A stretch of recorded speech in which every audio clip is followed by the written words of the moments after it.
Hey everyone, welcome back to my channel Purnima के शुभ लोग। और आप सब कैसे हैं? आई होप आप सब बहुत अच्छे से होंगे। मैं भी बढ़िया हूँ। तो सर्दियाँ तो बहुत ज़ोरों पे हैं। आज पूरा दिन हमारे यहाँ धूप का दर्शन तक नहीं हुआ। आप लोग ज़रूर बताना कि आप लोगों का क्या मौसम कैसा रहा है आज का। तो चलिए वीडियो को स्टार्ट करते हैं। मैंने सोचा था कि आज मैं अब कोई वीडियो नहीं बनाऊंगी, लेकिन अभी रिसेंट की लाइव देखने के बाद लगा नहीं भाई, ज़रूर इस पर मुझे भी अपना अपडेट देना चाहिए आप लोगों को। ये जो अंगूर का केस चल रहा है, यानी कि अपने भाई के बारे में जो बोल रहे हैं कि दूसरा अतुल सुभाष बन सकता है, हाउस अरेस्ट है। तो उन्होंने खुद, जबकि वो आरबीआई के एम्प्लॉय हैं, उनके यहाँ गाइडलाइंस के अकॉर्डिंग आप कभी भी सोशल प्लेटफॉर्म पे नहीं आ सकते हो। बाय फेस तो बिल्कुल भी नहीं आ सकते हो। इवन आप सोशल प्लेटफॉर्म को किसी तरह की सेकेंड सोर्स ऑफ इनकम में भी अर्निंग के लिए यूज भी नहीं कर सकते हो। तो इसके चलते इतना ये फैला रहे थे, इनको लग रहा था कि उनके ऊपर ऐसी गाइडलाइंस है तो वो तो आएंगे नहीं। और चीज़ें मैं बढ़िया इसको हाईलाइट करके मैटर को ख़राब करूँगा और अच्छे व्यूज़ भी कमाऊँगा, और उधर से भी वो लोग डर के मुझे पैसे देंगे, इवन मतलब कि उनके भाई। लेकिन हो गया उल्टा।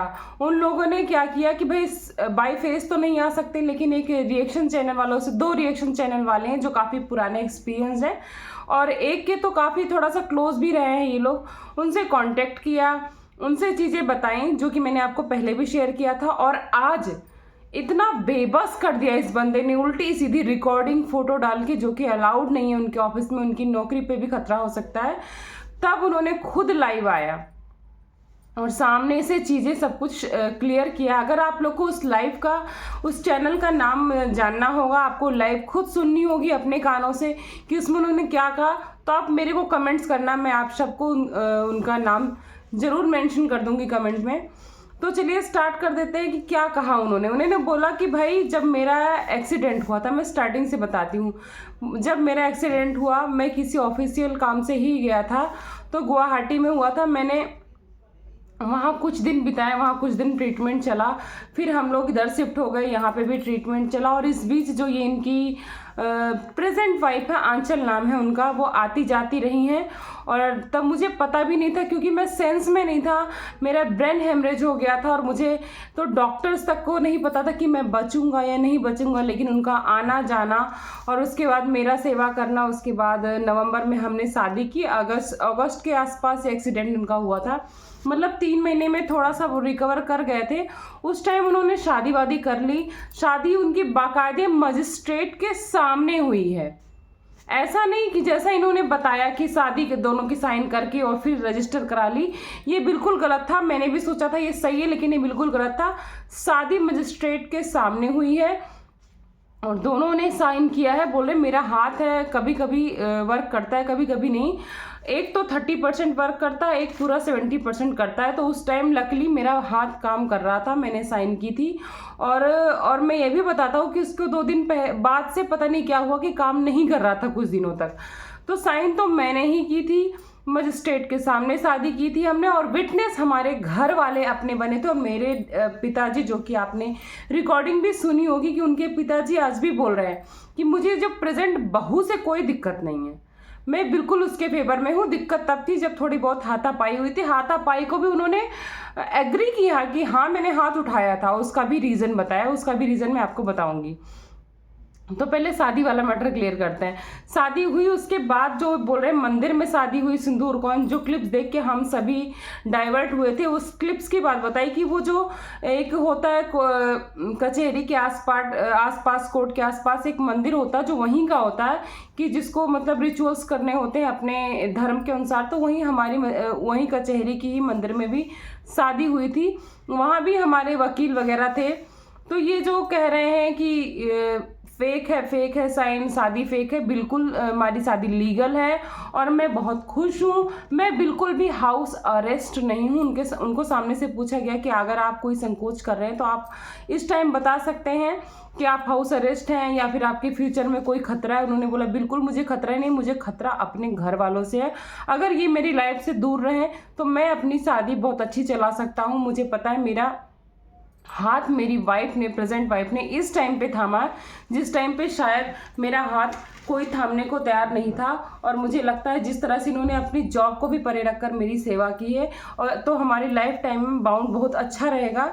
अब बात कर लेते हैं कि क्या ये जो मजिस्ट्रेट के बारे में बोल रहे हैं फेक है, फेक है, मजिस्ट्रेट भी गलत बोलेंगे? जी नहीं, मजिस्ट्रेट बिल्कुल सही बोलेंगे, क्योंकि जब चीज़ें लीगल हो जाती हैं तो आदमी का अपने आप से प्रूफ देना बेवकूफ़ी हो जाता है। जबकि आज की लाइफ में भी इनको धमका रहे कि मैं ये वाली रिकॉर्डिंग लगा दूंगा, वो वाली रिकॉर्डिंग लगा दूंगा। इन्होंने बोला भाई तुझे जो रिकॉर्डिंग लगाना है तू लगा दे।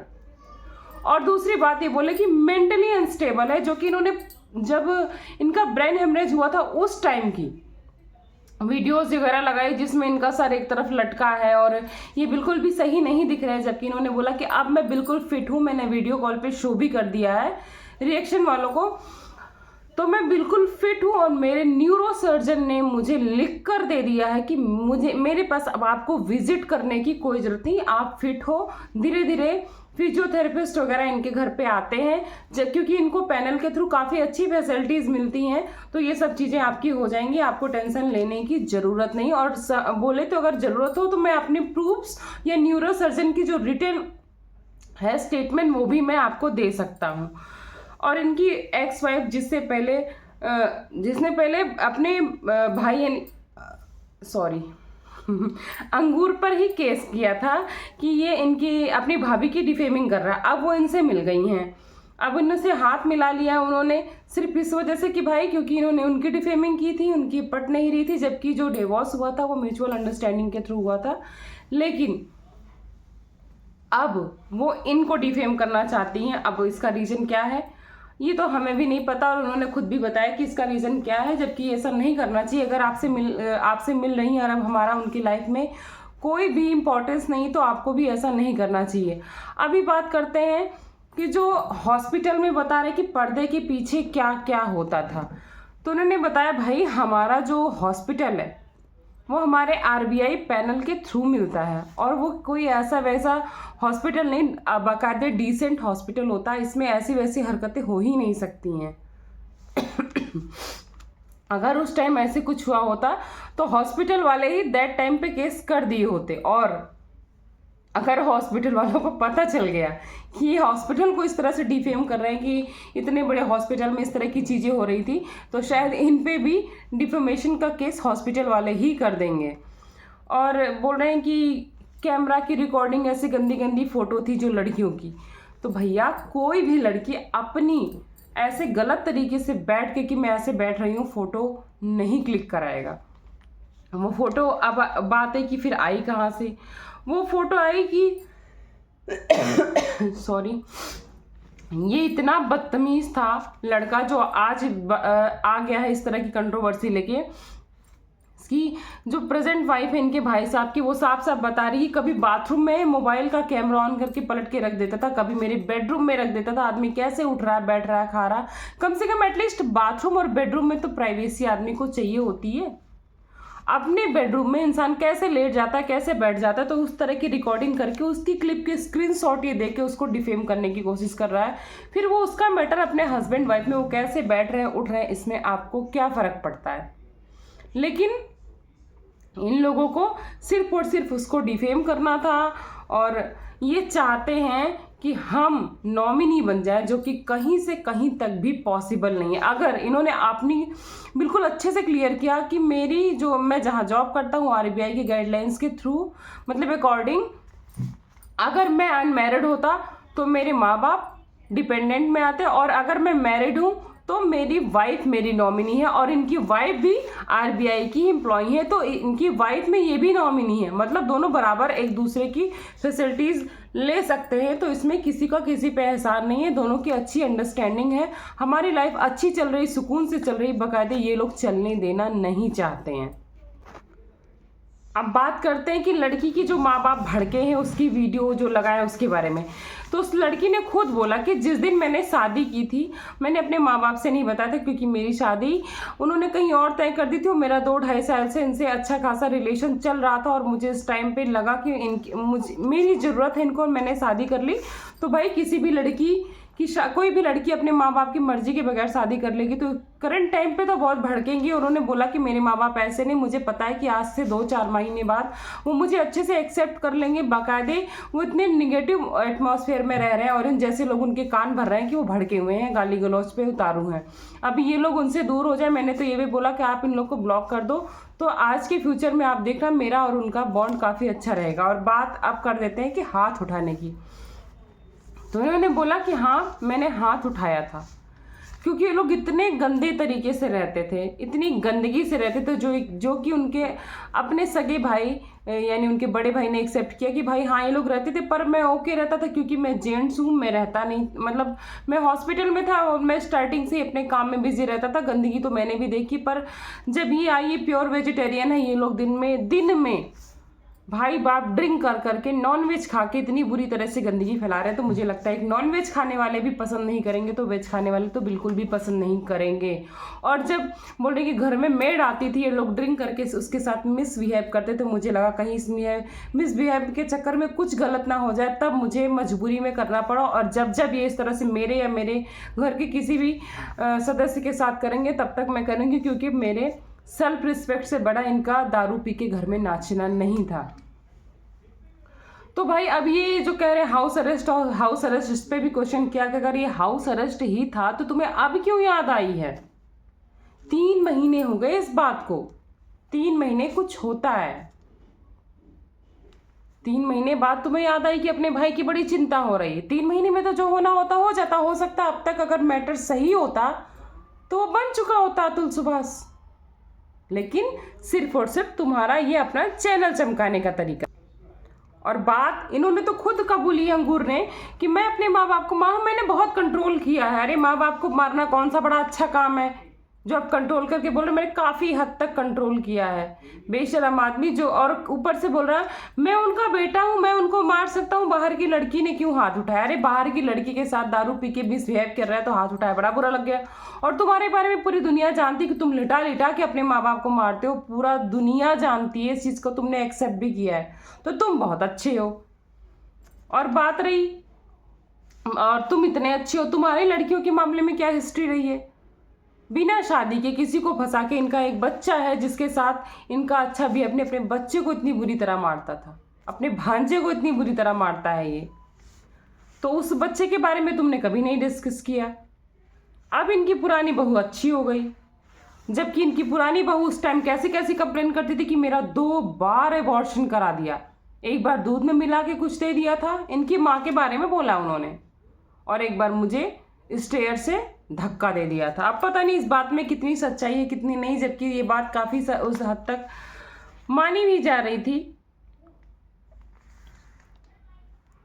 और भैया अब तुम क्यों जल रहे हो? ये बोल रहे हैं कि अगर मेरे को न्यूरोसर्जन ने बोला कि अब आप फिट हो जाओगे महज से मुश्किल से मुश्किल 2 से 3 महीने में, लेकिन आपको स्ट्रेस से दूर रहना। तो भाई मुझे मेरे वाइफ से कोई स्ट्रेस नहीं, बशर्ते ये लोग मुझे इतना स्ट्रेस दे रहे हैं कि मैं दिन रात उसी के बारे में सोचता हूँ। और ये जो 2 रूम की रेंट की नौटंकी बता रहे हैं, भाई हमारे पास इतनी अच्छी फैसिलिटी होती है, आरबीआई हमें फ्लैट देती है, हमारा एक हिसाब से विला टाइप का देती है, अच्छा खासा स्पेस है, तो इनको रेंट 2 जगह देने की ज़रूरत क्या थी?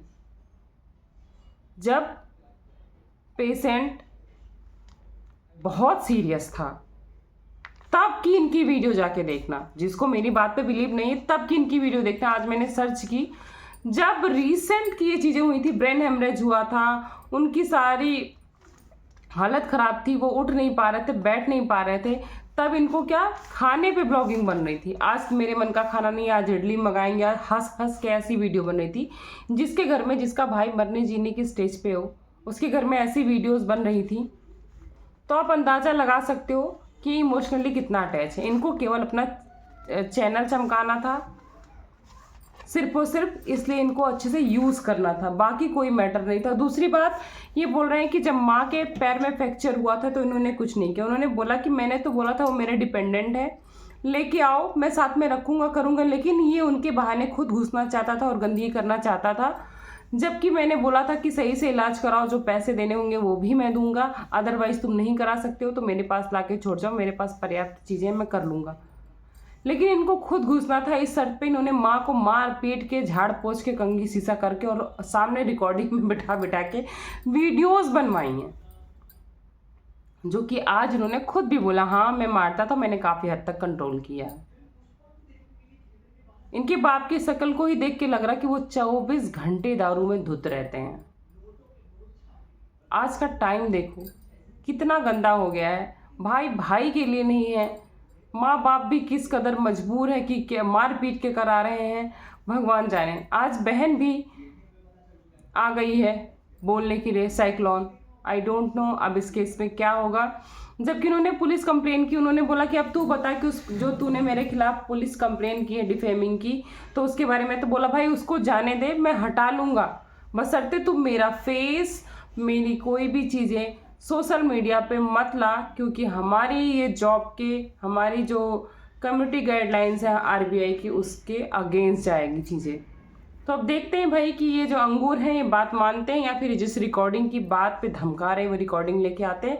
और हम लोग ज़रूर जानना चाहेंगे कि रिकॉर्डिंग क्या है। और ये जो इन्होंने कम्युनिटी छापी थी उसके बारे में भी लास्ट में बता दूं कि हाँ फाइनली सोशल मीडिया की पावर देखो, बात हो गई एक भाई के भाई से। तो उन्होंने बोला ऐसा कुछ नहीं है, हमारे एक एम्प्लॉय ने बात कराई, मेरा ही फ्रेंड था जिसका नाम शायद शिव बताया इन्होंने।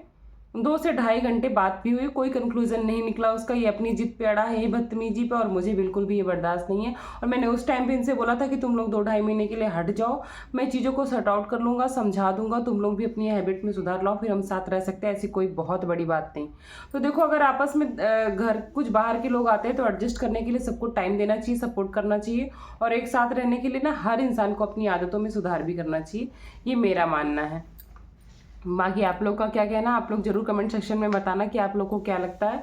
और जिसको भी चाहिए होगा उनके चैनल का नाम या उनका लिंक मेरे को बताना, मैं आपको ज़रूर शेयर करूंगी। अगर उनको अपनी उनकी वॉइस में आपको उनका क्लेरिफिकेशन सुनना होगा तो चलिए मैं वीडियो को एंड करती हूँ, लेकिन चैनल को सब्सक्राइब कर दीजिएगा, वीडियो को लाइक कर दीजिएगा, फ्रेंड्स एंड फैमिली के साथ शेयर कर दीजिएगा, बेल आइकन प्रेस करना बिल्कुल भी मत भूलिएगा, ताकि मेरी आने वाली कोई भी वीडियो की नोटिफिकेशन सबसे पहले मेरी प्यारी पब्लिक तक पहुँच सके। थैंक्स फॉर वॉचिंग पूर्णिमा के blog. Bye bye, good night.